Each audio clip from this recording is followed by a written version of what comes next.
ऐसे ही अगर मैं ड्राइव वाली में जाऊं, मान लो मैं क्या लिखने लग जाऊं, मैं यहाँ पे वेलोसिटी लिख दूं, मैं यहाँ पे वेलोसिटी अगर लिख रहा हूं तो बेटा वेलोसिटी का फॉर्मूला पढ़ रखा है तुमने। वेलोसिटी का फॉर्मूला क्या है? डिस्प्लेसमेंट अपॉन टाइम पढ़ रखा है।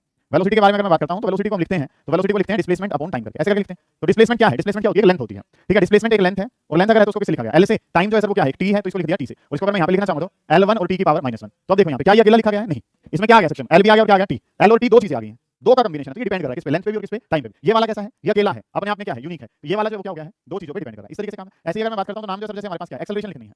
एक्सेलरेशन लिखनी है तो बेटा एक्सेलरेशन को कैसे लिखते हैं? वेलोसिटी और डिवाइडेड बाय क्या लिखते हैं?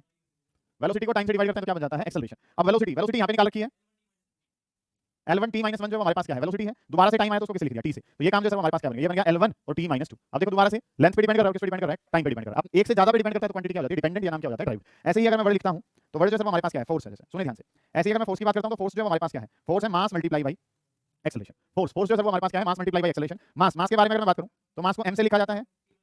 मास जो है हमारे पास क्या है? m है। मैं खाल पढ़ दूंगा, कभी और बोल दूं, दोनों की बात दूंगा, कभी और बोल दूं, दिमाग खराब मत करो। मास जो है, मास को किससे लिखा गया है? m से। एक्सेलरेशन जो हमारे पास क्या है? एक्सेलरेशन हमारे पास क्या है? L1 और ये जो वर्ड है ये क्या हो गया? t -2। तो इसको अगर लिखा जाएगा तो ये जो वर्ड है हमारे पास क्या हो गया? m1 हो गया, L1 हो गया और t की पावर कितना हो गया? -2। अब देखो ये कॉम्बिनेशन पे डिपेंड कर रहा है, ये मास पे भी डिपेंड कर रहा है, लेंथ पे भी कर रहा है और किस पे भी कर रहा है? टाइम पे भी। तो ये जो वर्ड है वो क्या बन गया? डिपेंडेंट हमारे पास हो गया। इस तरीके से काम जो है ना वो करना है। तो हमने देखा फिजिकल क्वांटिटी कितने प्रकार की? दो। एक नाम है इंडिपेंडेंट, एक क्या है? डिपेंडेंट। जो अपने आप में अलग पड़ी है उनको क्या नाम दे दिया? इंडिपेंडेंट। जो कईयों पे डिपेंड करती है उनका नाम जो क्या पड़ गया? डिपेंडेंट। इस तरीके से काम जो है ना वो आपने करना है।